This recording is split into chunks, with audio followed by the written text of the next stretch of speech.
Welcome to the other side of Lucy Letby. In episode 88, we're going to revisit the insulin cases, the so-called insulin cases in the Letby trial, and try and explain them away as easily as we can. But first of all, we have to look at what the Court of Appeal said about the insulin cases and said about Darry Evans and his relationship to the insulin cases. First of all, if we look at the final judgment against Letby from the Court of Appeal, we see that in the case of baby F, that's indictment number 6, insulin poisoning, attempted murder 5th of August 2015, and indictment 15, attempted murder, baby L, insulin poisoning. So that's the official court document. We remember that during the trial, there was an attempt to have the evidence of Darry Evans excluded. And in paragraph 36 of the Court of Appeal judgment, it says the judge refused the application to exclude the evidence of Dr. Evans. He emphasised that it was important to contextualise the role of Dr. Evans at the various stages of the investigation into the events at the unit. And I would agree with Justice Goss that it was very important to contextualise the role of a so-called expert witness in the investigation and indeed the construction of the convictions. And in paragraph 104 of the ruling, we read this: the prosecution made some general points to rebut the allegations of bias and unreliability, that's to do with Evans, including that almost every opinion given by Dr. Evans was corroborated by another expert. In addition, it was pointed out that Dr. Evans was the person who had identified that 2 of the babies had been poisoned by insulin, baby F and baby L. This was a matter which had eluded the treating medics and went to prove that someone was committing serious offences against babies in the unit. And it was particularly important independent evidence bolstering Dr. Evans' credibility and reliability. Further, when Dr. Evans reached his conclusion, he did so without knowing about other circumstantial evidence relied on by the prosecution in establishing guilt, including the applicant's Facebook searches, the shift pattern evidence, and the confession in the note recovered from the applicant's home on the 3rd of July 2018. So it's clear as day. Dr. Evans found the insulin cases. They didn't exist until his unique role in the trial of Lucy Letby came into its own, and he began to identify victims of Lucy Letby through his expertise, because it wasn't Darry that found the Facebook searches or the confession notes, inverted commas, at home.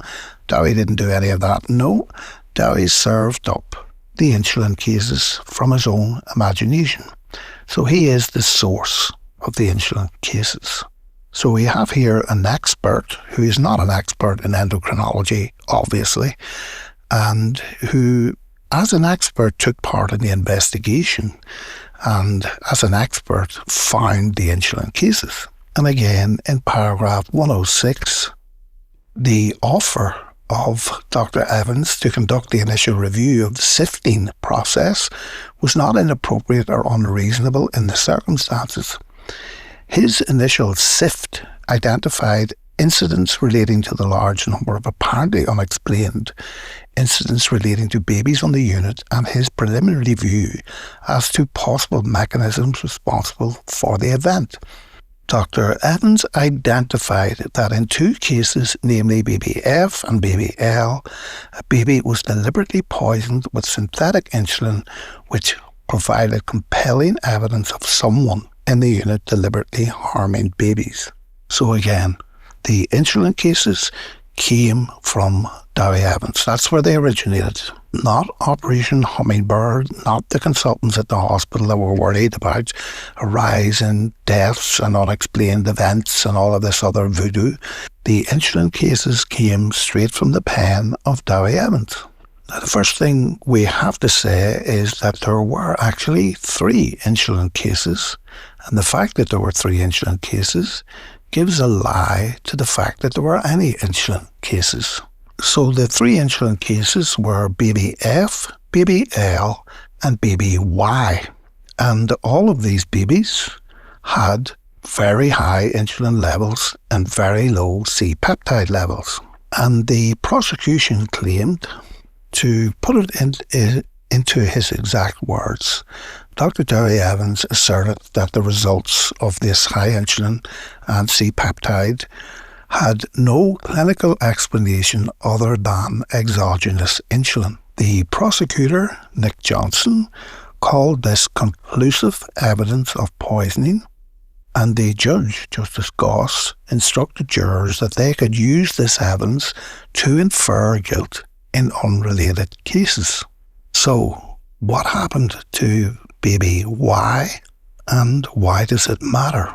Well, baby Y was on the original indictment, but was dropped at the trial, and the jury were not told that there was a 3rd insulin case that was dropped. So the only question you really need to ask yourself is, if high insulin and low C-peptide, relatively low C-peptide readings, are indeed proof of exogenous insulin administration and nothing else, why was the case of baby Y dropped? And the answer is very simple. Baby Y was dropped because high insulin, extremely high insulin and low C-peptide can occur in these babies for other reasons. And the reasons are either physiological, pathological, or forensic reasons that these high insulin, low C-peptide readings can occur in babies and have nothing whatever to do with the administration of exogenous insulin. So exogenous insulin is insulin given from outside the body. So it's synthetic insulin that's given from outside the body.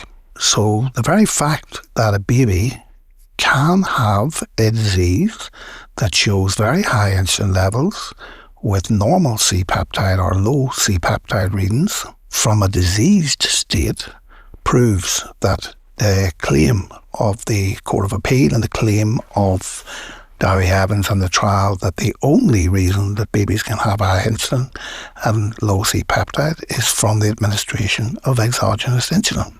Now, keeping it really basic, insulin is a hormone, and it's made in particular cells called beta cells in the pancreas, and it's made when the blood sugar begins to rise.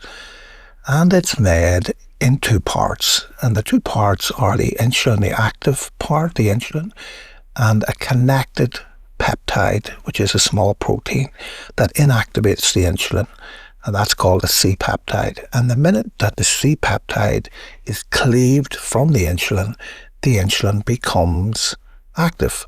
So it's a little safety mechanism because insulin itself is such a potent hormone. Now, the basis of Evans' theory is that for each active insulin peptide, there is an inactive connecting peptide. So they're made on a 1-to-1 basis. Now, once you make the insulin, you use the insulin, you then have to get rid of the insulin. So that's called the clearance of insulin from the body. And the same would be the case for the C-peptide. You couldn't have these hormones, these peptides building up in the body constantly.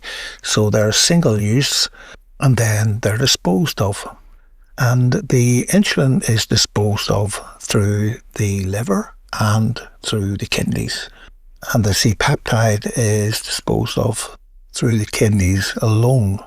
And the length of time it takes to get rid of the amount of insulin that's present in the body at any one time is called the half-life of insulin. And that's also true of C-peptide as well.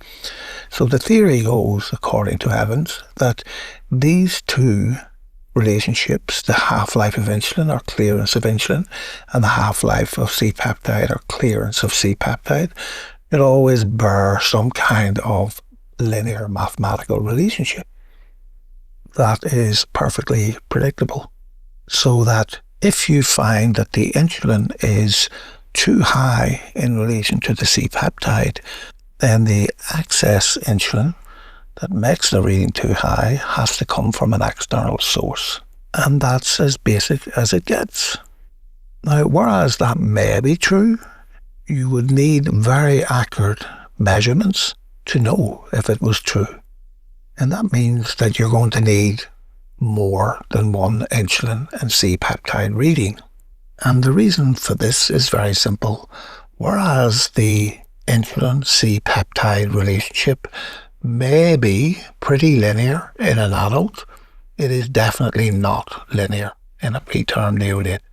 And I'll leave you a link to one study from 2021 that found a 4.8 to 18.2 minute fluctuation in insulin half-life within the same preterm baby over a 24-hour period. So you'll note that's not a fluctuation of insulin and C-peptide ratios. That's a fluctuation in the measurement of insulin itself in a single baby. So again, that's new evidence, a fact that was not told to the jury in the Letby case, that the half-life of insulin is highly variable in preterm babies. And the same would be true of the C-peptide as well, that theoretically, even though both of them are made at the same time in a normal physiological state, the same unstable physiology means that they're degraded at different rates in preterm babies compared to adults. So this linear relationship or one-to-one relationship between insulin and C-peptide doesn't exist in preterm babies. That's new evidence that wasn't told to the jury at the Letby trial. Now, because of this variation, this known variation between insulin and C-peptide, and insulin and C-peptide themselves being so variable, you would require more than one, considerably more than one insulin C-peptide reading in a preterm neonate to map out what was happening in the previous 24 hours. That is, even if you had a very accurate way of measuring the insulin and C-peptide, one reading wouldn't be able to capture the variation that happens naturally in these babies. So that was a lie that was told to the jury in the Letby trial, and again, that constitutes new evidence. And then there's all kinds of technical reasons why. For instance, the immunoassay test, which is the test that was used to infer this exogenous insulin, shouldn't have been used in the trial because it doesn't have a license or validation for use in preterm babies, and it doesn't have that validation or license because no one has applied for it. And nobody has applied for it because the insulin C-peptide immunoassay, or the method used to determine what the level of insulin is or C-peptide is in the body, was calculated after its use in adults, not in preterm babies.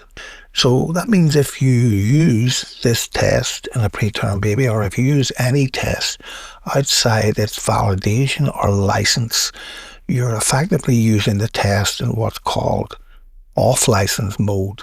So, for example, there are very rare cases when HCG, which is the hormone that's produced by a fetus and tells the human body and can also be measured that a woman is pregnant, is produced by testicular cancers. Very rare types of cancers, but some cancers can produce this HCG in males. So it would be perfectly reasonable to measure the HCG in a male, even though you're measuring a hormone or using a method to test for pregnancy. That's an off-license use of that test for a different purpose. But you wouldn't be able or shouldn't be able to use off-license validations or off-license testing for forensic use because they're not designed for that use and they're not designed as forensic tools. Again, that's something that wasn't told to the jury. So we know in the case of each of these babies, baby F, baby L and baby Y, that they had an extraordinarily high insulin reading. And that reading is in the area of 100 times higher than it should be. But the problem with that is we only have one test. Now, when the laboratory that carried out the test underwent an unknown validation of the laboratory itself. So every now and again, a laboratory will be subject to tests to see if they're actually working, the laboratory itself is working right. And these tests in the UK are carried out by an organisation called the National External Quality Assessment Service, NEQAS. And we know that the Liverpool Women's Hospital, where the insulin and the C-peptide assays were carried out, failed the validation test carried out by NEQAS just weeks after the BBF and BBL's bloods were checked.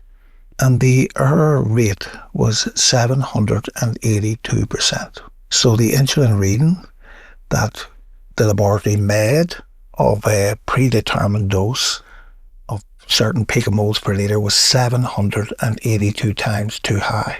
So that becomes our benchmark for the error rate for this test in preterm babies at that hospital at that time.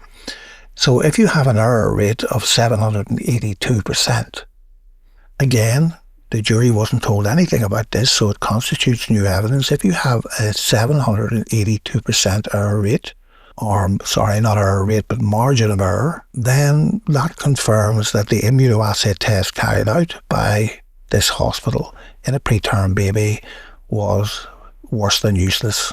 And when I say worse than useless, I mean worse than useless, because the last thing you want in medicine is to carry out a test that's nearly 8 times higher than the actual number that you're looking for. So say we look at hemoglobin, for instance, and we're looking for anemia or we're looking for blood loss, and we have an error rate of 200% on the upside. So we have a patient then with a hemoglobin of 6, which is extremely concerning, and the laboratory tells us that the hemoglobin is actually 12. So just a 2 times or 2 by error rate now puts our hemoglobin into a normal range. That test is useless because you're not going to prepare blood for transfusion, or you're not going to take whatever action you need to take, because you've now been reassured falsely by the blood test that had a simple error rate of just doubling, that the patient didn't have anemia to begin with. So it is worse than useless. But we have to remember that in these cases, BBF, BBL and BBY, and we have to include BBY because Darry Evans, Sandy Bowen and Professor Hindmarsh included BBY in their analysis. The single immunoassay test was used to track the insulin and C-peptide over a 24-hour or up to 24-hour period. So one single immunoassay test simply cannot track what the insulin and C-peptide would be in a preterm baby over that length of time, because we've already said that the half-life varies in that 2021 cohort study. It varies. In one neonate alone, it varied so widely over a 24-hour period that if you were going to come up with this ridiculous story, you would have to have multiple insulin C-peptide readings so that you could map them out in some kind of order. And in order to prove that insulin or exogenous insulin is actually causing the blood sugar to go low, which is fundamentally what the issue is here, that Lucy Letby killed the babies by making their blood sugar fall, you have to be able to map the insulin rise or elevation with the blood sugar's fall. So we have this single snapshot of insulin C-peptide from an immunoassay taken over a 24-hour period, and we're now going to relate that insulin C-peptide assay to every blood sugar that's measured over that period. Well, you can't do that. And the exact equivalent of that, if we go back to our example of hemoglobin and anemia, so imagine we did actually identify a hemoglobin of 6 and we said, okay, we need to transfuse this person. Their hemoglobin is halved. So let's give them 4 units of blood and we'll not bother checking the hemoglobin again. We're just going to assume that when we give it 4 units of blood, it's going to bring it back up to 12 because it should do. So we'll only do 1 test. Well, what happens if your hemoglobin keeps falling? Say, for example, you have a bleeding stomach ulcer, which was the fundamental disease that caused you to drop your hemoglobin in the first place. Well, it could continue leaking and the hemoglobin, the blood, would be captured maybe in the gut for up to 24 hours and you wouldn't know that you had replaced the hemoglobin or the whole purpose of your treatment. You wouldn't know unless you did separate tests. So generally speaking, you have to test, treat and test. And that's what you do in medical practice. You don't do test, treat and no test, which is what they did in the Letby trial. So the jury wasn't told that. So it's new evidence as well. So every disease has a diagnostic criteria, and that means that there are certain thresholds of observations, clinical findings, pathognomic changes to the body or laboratory measurements that you have to meet before you can call it, before you can make the diagnosis. And in clinical practice, this often comes in stages. So you would have a differential diagnosis and you would do a certain batch of tests and you would eliminate some of those differentials. Then you do a second batch of tests which might be different and that's going to eliminate others, and you keep doing that until you work it down to the only diagnostic criteria that fits, and then you have a diagnosis. So in every one of the babies, baby F, baby L and baby Y, there was an unmet diagnostic criteria that none of the babies met the forensic threshold for C-peptide being less than 5 picomoles per litre. So there has to be no C-peptide there. If you're going to give external insulin or exogenous insulin, it's going to completely suppress the beta cells in the pancreas in the body, and you're going to make no internal insulin at all. Because guess what? You don't need to. The exogenous insulin that you're giving is going to suppress the blood sugar so much that you're never going to turn on these beta cells and you're never going to make your own insulin. So you should have practically zero C-peptide, not less than 190 or less than 130 or less than whatever. There should be no C-peptide there. The jury wasn't told that either. And the prosecution misled the jury when they said that the insulin C-peptide ratio, any insulin C-peptide ratio over 1. So if you think about it, you've got insulin and C-peptide made at the same rate, 1 to 1. They should never go over 1, no matter what their half-lives are, they should never go over 1. So insulin to C-peptide ratio should always be less than 1. If it's over 1, that implies that there's exogenous insulin in the system, but there was no exogenous insulin in the system in baby Y, and yet the insulin C-peptide ratio was over 1. So that doesn't work as a diagnostic criteria for insulin poisoning.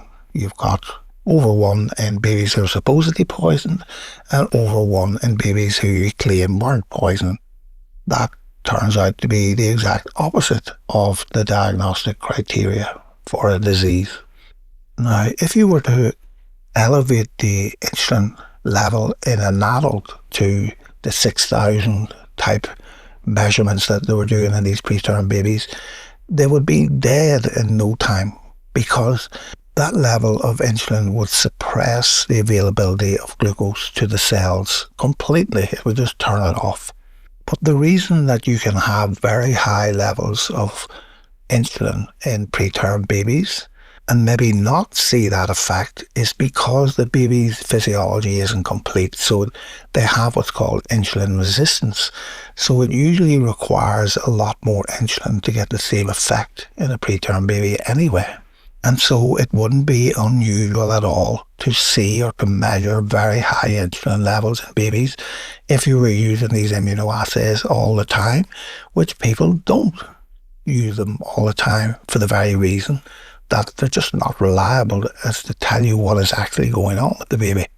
Now, this massive variation in insulin half-life and C-peptide half-life combined with the resistance to insulin, so that means that you need more insulin to get the same effect, is very prevalent in preterm babies. And the more preterm they are, the more prevalent those things are, because the more immature the entire system is. And with each additional week that goes by as the baby moves its age, adjusts age after birth to 37 weeks, those insulin levels and that insulin resistance start to smooth out with each week, which again just tells you that you cannot use these measurements with any reliability at all in clinical practice, and certainly not with any forensic reliability in very preterm babies. They're just pretty useless. And the jury wasn't told that, so that constitutes new evidence. And then the other new evidence is surrounding baby Y. So why was the jury not told about baby Y? And why was baby Y prepared for the prosecution and then dropped? So for me, there has to be a link between when the original work was done on these cases, so when baby Y was chosen, and then somehow or other the baby was reviewed, or the baby's case notes were reviewed, or some kind of contact was made somewhere along the line, and somebody cottoned on that the baby actually went on for months to be treated for hypoglycemia after discharge from the Countess of Chester Hospital. Baby Y went to Alder Hey Hospital and had extensive medical input to come to the conclusion that it had congenital hyperinsulinism. So congenital hyperinsulinism is a set of diseases whereby there's variation in the genetic code of the baby. Now, this variation may not persist, or it may persist for life. And it just means that the baby makes more insulin per unit of stimulus, if you want to think of it that way. Because of this genetic variation, it makes more insulin per unit of stimulus than a normal system would. And the typical diagnostic criteria for that would be the persistence of hypoglycemia in the baby beyond 1 month. But we need to ask the question, or we need to find the answer, because I can't find it, to the question, how did the team of experts, Evans, Bohan and Hindmarsh, get the information about baby Y that made them change their mind? Or was that part of the whole process of Operation Hummingbird, that all of the babies that survived the Countess of Chester Hospital, all of their ongoing medical records were reviewed? I don't know. And we need to know, and again, I don't know, if the defence was told about baby Y. And I don't think they were, because if they were, it was the easiest defence in the world. And it would have prevented the prosecution from falsely saying that a very highly elevated insulin to C-peptide ratio was, or could only be caused by exogenous insulin, because it clearly isn't the case. If baby Y didn't have exogenous insulin, it had exactly the same readings of insulin C-peptide as baby F and baby L. And so only by hiding that fact from the jury, deliberately actually hiding that fact from the jury, can you sustain the argument that exogenous insulin is the only reason you can have high insulin to C-peptide ratios, because it clearly isn't the case. And then you have a relatively new or understood disease called transient hyperinsulinism of the newborn. And this is not a genetic disease, so you have to develop a diagnostic criteria whereby you can set apart transient hyperinsulinism from congenital hyperinsulinism, and that's why we have these things called diagnostic criteria, and why sometimes there has to be an awful lot of separate work or individual workups that go into making these diagnoses. Transient hyperinsulinism is caused by stress in the baby or stress in the mother. It's not a genetic problem, it's a metabolic problem. developmental problem, environmental problem, or some kind of combination of all three. And it can last from hours to days to weeks to months. And you would have to keep treating the baby until that resolved itself. And the treatment for that is usually a drug called diazoxide. Whereas the treatment for the congenital hyperinsulinism, now remember, both of these are going to give you exactly the same blood picture because they're both producing high insulin states in the baby. And you're going to have multiple readings over weeks and months, depending on the clinical picture in each of the babies. The congenital hyperinsulinism generally takes more medical input and maybe requires different treatments than the transient hyperinsulinism. So even though transient hyperinsulinism is a big problem and you have to deal with it, it's generally speaking less of a problem than the congenital hyperinsulinism. And then we have other huge problems that come about through Professor Hindmarsh's calculations, and again, things that were kept back from the jury. So we have to look at one other area of contention here that the jury wasn't told. So again, it's evidence withheld, and I don't think Derry Evans would understand it anyway. So when you make the insulin or the proinsulin or the insulin, all of these precursors and actual insulin molecules or peptides, they're stored in the pancreas, and they're stored in the pancreas in what's called a hexamer. So a hexamer is 6. Hex just means 6. 6 insulin molecules held together by zinc ions. Now, it's not unusual in the body to use ions to hold peptides in place for longer term storage or just to prep them before use, because these ions are fairly weak bonds in the body and they can be broken up easily. But if you have 6 kind of barrel-shaped peptides and they're all linked together by these zinc ions, if the blood sugar goes very high, very quick, you can release 6 units of insulin at one go. And then the zinc ion bonds are broken in the circulation, and you've all of a sudden got 6 active or just about active insulin units ready to use.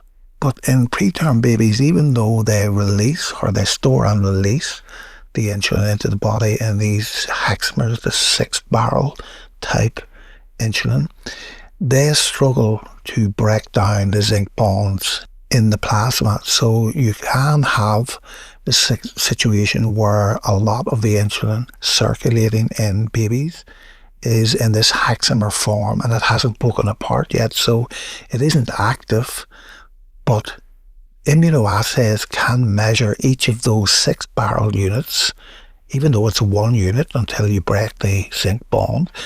The immunoassay can measure them as 6 units. So the single insulin peptide unit is called a monomer, and the immunoassay test can measure a single hexamer as 6 monomers. So again, without getting into too much detail, these are just not reliable tests to use in clinical practice, and they're definitely not reliable tests to use in forensic medicine. So I'll leave a link to a paper explaining all of this for people who want to read more about it. But in order to know whether or not what you're measuring is a hexamer or a monomer or a dimer, which is just 2 partially broken hexamers, it will give you 2 or 3 monomers, you need to use chromatography, which is a technique whereby you're shining light onto the different structures, and depending on the size of the structure, the light will be refracted or deflected away. So you can measure how much of what you're actually looking at is a hexamer, a dimer, or a monomer.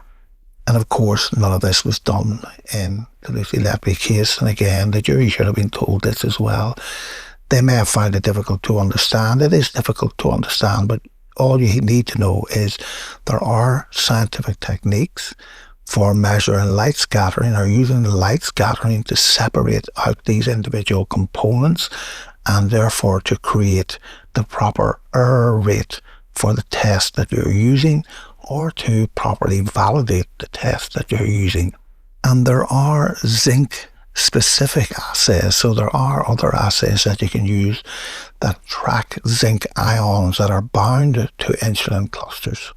And again, this is to give you a greater or wider insight into what you're actually looking at.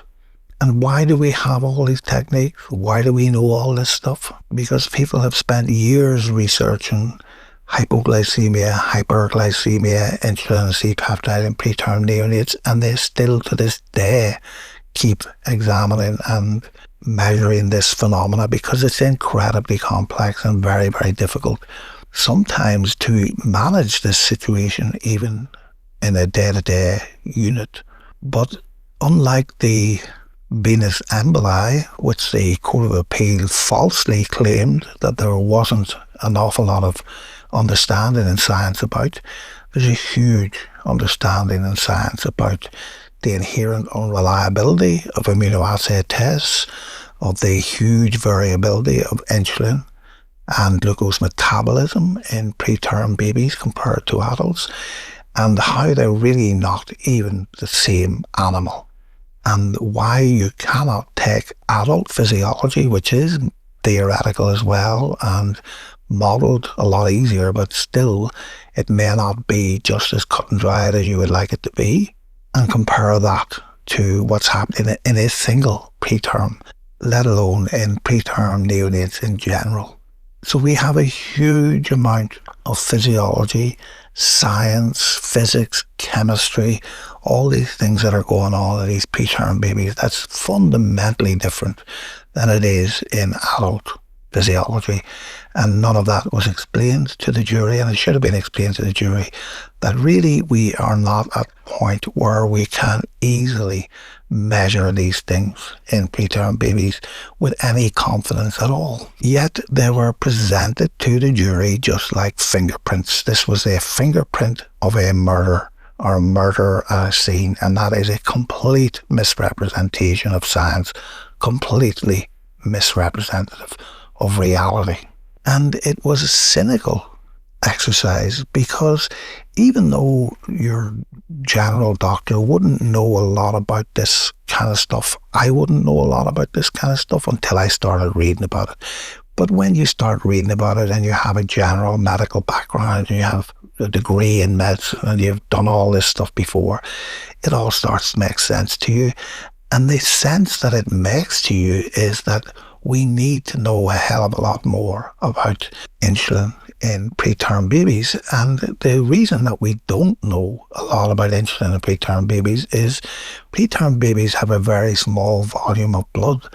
And unlike adults, you can't go along every day or every hour or every 2 hours or 4 hours, whatever it may be, as you can in an adult. You can't do that to a preterm baby. You can't go along and take volumes of blood off them for specific tests like immunoassays and insulin, C-peptide, glucose, hexamers, monomers, zinc. You can't do that in preterm babies. So the information that we're gathering or that we have about preterm babies is over a long, long period of time, combining multiple studies over continents and trying to come to a conclusion, because it's unethical to rob these babies of the precious blood that they have. So a true expert in neonatal endocrinology, if there even is such a thing, I don't know that there is, Jeff Chase perhaps in New Zealand, who's now working for the defence, is probably as close as you're going to get to one of these, and he isn't even a medic.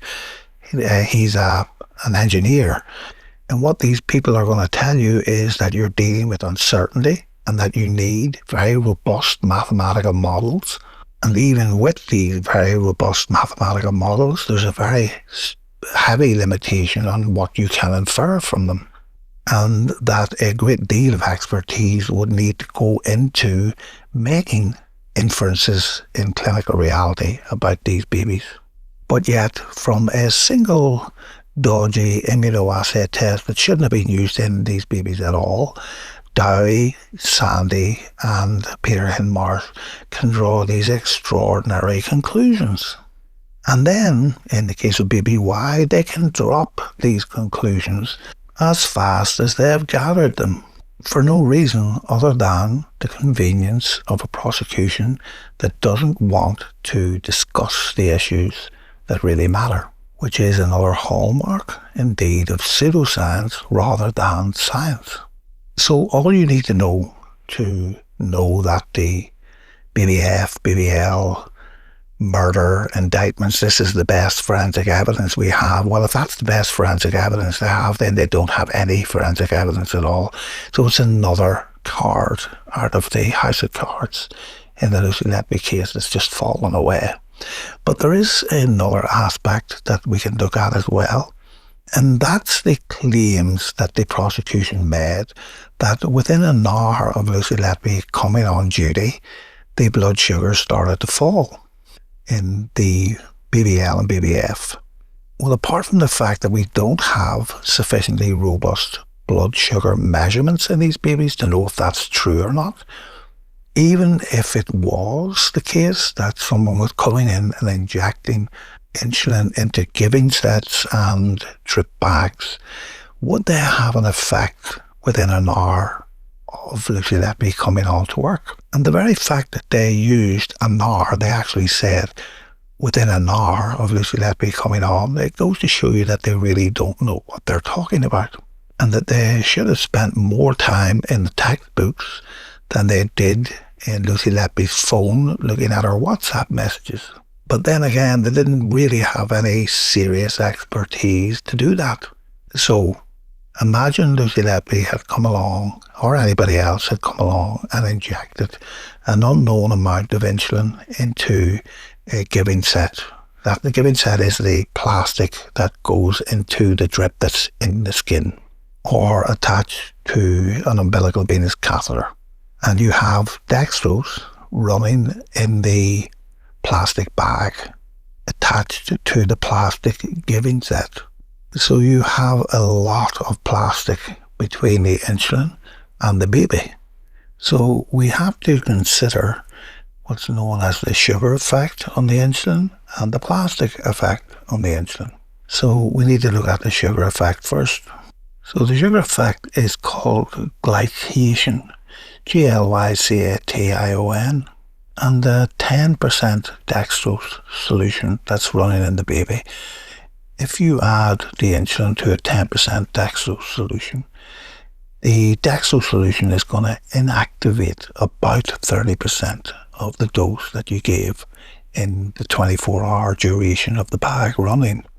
So because the glucose and the insulin are chemically interactive, the glucose will bind to the insulin and make it inactive.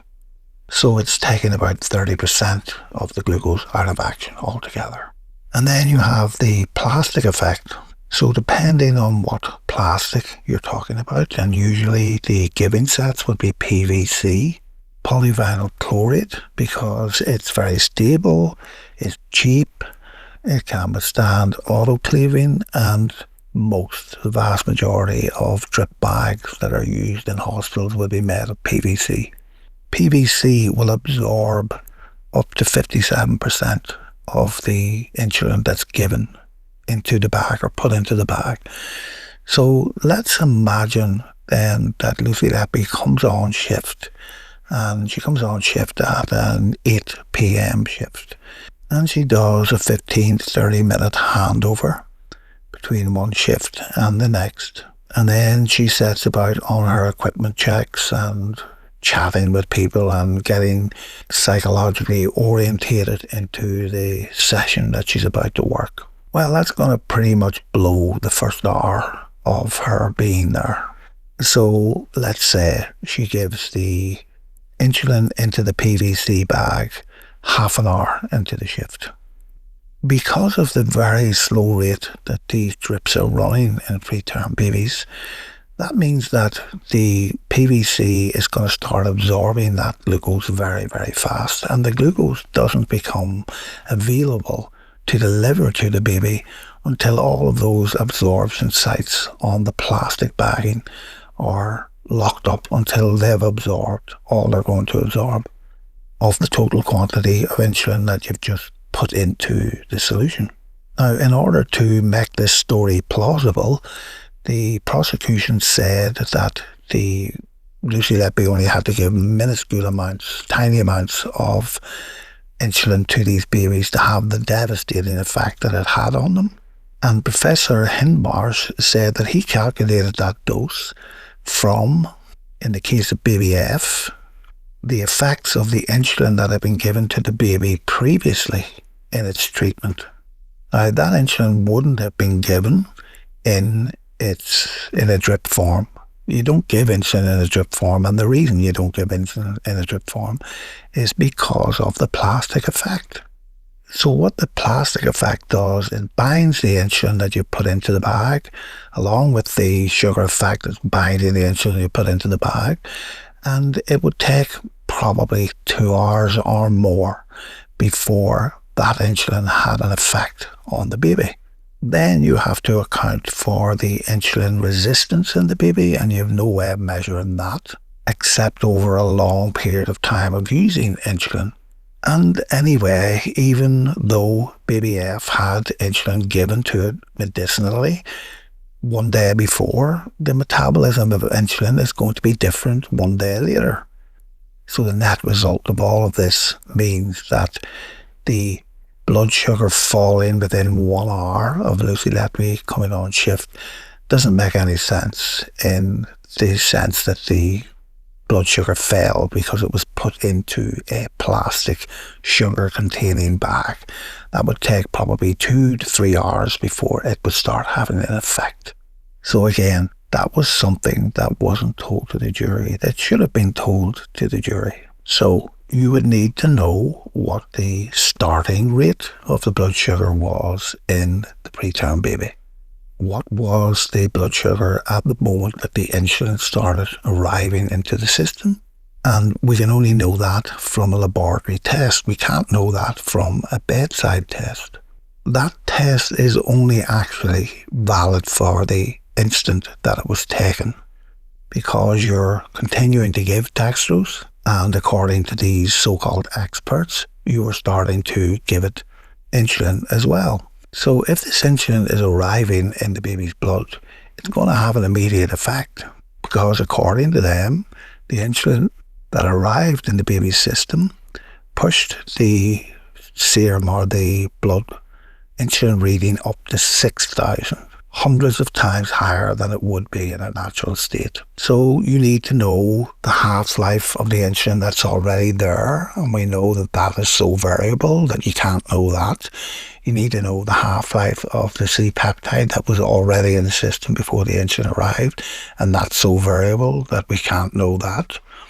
So we've now added the variability from hour to hour, from day to day, of insulin half-life, C-peptide half-life in these preterm babies, insulin resistance, which we can't even measure, resting blood sugar, which we can't measure, to the new unknowns of the glycolated or sugar-bound insulin and the PVC plastic-bound insulin. How long would the bag have needed to absorb the insulin put in to allow the free insulin to reach the baby's blood? We can't know that, because again, this isn't going to be a linear process. It's not like 1 + 1 + 1 + 1. It's an advanced mathematical formula that would be a model, in fact. And the model would be based on thousands of data points from other babies in different places at different times, at different temperatures in the room, etc., etc. So inferring any fixed amounts of glucose, fixed amounts of insulin, fixed amounts of time in any of these situations is utter nonsense. And it reminded me of The Hitchhiker's Guide to the Galaxy. I don't know how many people remember The Hitchhiker's Guide to the Galaxy, but it was a great book. Douglas Adams, The Hitchhiker's Guide to the Galaxy. And in The Hitchhiker's Guide to the Galaxy, these very clever aliens, as I remember it, decided to build a supercomputer called Deep Blue. And the purpose of Deep Blue was to answer the question of the meaning of life. And as far as I remember, Deep Blue ran its program for generations. And the answer it came up with at the end was 42. So the meaning of life was 42. And there was a great gathering of this tribe, or this race of people, who waited generations to get this really deep, meaningful answer to their existence from this computer, Deep Blue. And you can imagine they were all very disappointed by the answer 42, because it didn't actually mean anything. And in the end, the computer actually told them, well, the reason that I came up with the figure 42, or 42 as the answer to the question of life, the universe, and everything, was because you asked the wrong question.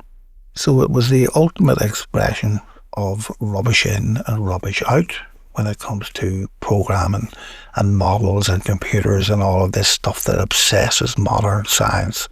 And the Lucy Letby nonsense is the peak of that. What these experts claimed they were able to do was to take account of all the variables and the interacting variables of dextrose, blood sugar readings, insulin readings, C-peptide readings, plastic effect, glucose effect, hexamer, zinc, all of the things that we've just talked about, which are not static. They're constantly moving within this matrix of biology that this little preterm baby is. And from all of those variables, they are trying to convince the rest of us, that they can create a set of fixed numbers. And that is impossible. It's 42 as the answer to the meaning of life, the universe, and everything. So I think at some point, the Court of Appeal in the UK is going to have to hold its head on its hands and go, how the hell did we ever get ourselves into this mess? And the answer to that is that we listened to a clown like Dowie Evans. And no matter how well-meaning or otherwise we might have been, we were stupid to listen to people like Dowie Evans. Because Dowie Evans, were he Deep Blue, would still insist that 42 was the answer to life, the universe, and everything, because he's a con man. And I'll finish this now, which is just kind of reiterating some of the things that we've talked about before in terms of the insulin cases and how ridiculous they are, and the feeling that I have that this is where the CCRC will start with the insulin cases, because they were put forward as the strongest forensic evidence against Letby, whereas the truth is they were the weakest evidence against anything, and the strongest proof indeed that the weakest link in the Lucy Letby case, the science, was absolutely bullshit. And we'll finish this episode with more reflections on the man called Dowie Evans and his recent appearance in the newspaper. The guy never seems to be out of it. And he contacted a statistician, Tried by Stats, and you can look at Tried by Stats, I'll leave you a link, which is a fantastic website, and Tried by Stats on Twitter. And we'll read out an email that Dowie Evans sent to Tried by Stats. And their email reads, "It's not your name I was particularly interested in, but your experience/expertise. It seems to amount to nil. Plumbers in Chester have probably spent more time on a neonatal unit than you. You seem very intense, and it's not unusual for men to have the hots for pretty young blonde females. A nursing uniform is a turn-on for some, by all accounts. The verdict in the case of baby P, as in all the other cases, was based on an accumulation of evidence. I was just one of the participants. You may well spend an inordinate amount of time over the next few years looking for perceived flaws in the evidence. You should concentrate on more meaningful activities. I would suggest you need to get out more. Find yourself an available, pretty young blonde female with /without nursing credentials, but one who doesn't go to work intent on murdering her patients. It would be far more enjoyable than the hours spent on your own scrutinizing a complex matter where you are clearly hopelessly out of your depth. I'm sorry to sound so gratuitously cynical, but engaging in a meaningful conversation with you is not possible. Now, I'm going to suggest to people the possibility that this is what we call projection. And projection is a psychological concept, so it wouldn't have a great deal of validity in science, but I have seen it in action, and it does have a certain validity in fact. And a projection is essentially an unconscious defense mechanism where individuals attribute their own unacceptable thoughts, emotions, or impulses to others. So they effectively externalize or express these dampened down or unsavory emotions that they have by projecting them onto other people and forcing them to be depicted as having the emotions. And anyone who has heard Dowie Evans before talk about nurses, and particularly in the Raj Persaud interview that he did way back, he has a very unhealthy and unprofessional attitude towards nurses. I, for one, would feel very uncomfortable working around this guy, and I wouldn't have done it. So we now have a man who's effectively in a hole, digging down even deeper, and he's managed to chop off another one of his legs, one of his many legs, in the process. To me, in my opinion, this is not a healthy way to think for anyone. So I'll leave you a link to that. And in the next episode, we're going to look at the Tried by Stats website and re-look at BBC along with some of the trial transcripts that he managed to get to give you a really deep insight into what's going on in the trial and what was going on at the time of BBP's death. So I hope you got something from this. I hope you learned something from it about the complexities of all of this and how you cannot boil it down to one-line sentences and things like that for a jury. You simply can't do that. You have to go in there and tell them as an expert that these are questions that cannot be answered by science. We're not at the level where we can answer these questions. And therefore, we have to say that we cannot prove even remotely that these babies were subject to poisoning by exogenous insulin as claimed by the prosecution. So it is all very straightforward, and I do think that this is where the CCRC should start, and I think it's where they will start. So again, I hope you got something from it, and I'll see you in the next episode.